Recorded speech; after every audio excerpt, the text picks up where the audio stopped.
Hello Internet, it's Stanley. Welcome to another episode of Night Talks. Tonight I'd like to talk about the word dimension or dimensions in plural. And it's because a lot of times I have the feeling that people have certain difficulty understanding what it could actually mean. So perhaps the most obvious for everyday life would be the spatial dimensions or physical dimensions and time dimension. So these would be the dimensions used usually for measurements in physics, such as what are the dimensions of the box, or how long does it take for the ball to fall down. And well, there are obviously at least three these spatial dimensions and one time dimension, and then depending on the hypothesis you believe in or your philosophy, there could be another 7 or 8 spatial non-physical dimensions that don't have any matter in them, and therefore from the point of view of observer that can only observe matter are infinitely small. If I remember correctly, they managed to measure 11 of these dimensions in total, so 10 spatial plus one time dimension. So yeah, we at least have that. And of course, these dimensions are relative to the observer, which means every observer is going to observe them differently. This of course, if the observer is moving at a certain speed or their observation is distorted by something.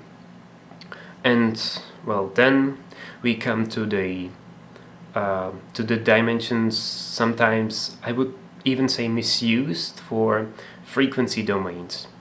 And this is at the current level of contemporary society, I believe it's only philosophy that there exists an infinite number of these frequency domains which are essentially similar to what we are experiencing, but for a frequency domain that is above our frequency domain, then their infinitely small frequency or direct current would be equal in frequency from the point of view of universally independent observer which stands outside of the universe. Then that would be equal to our infinitely big frequency, so the largest possible frequency in existence. Now, of course, this is supported by some people who say they've communicated with beings from higher dimensions.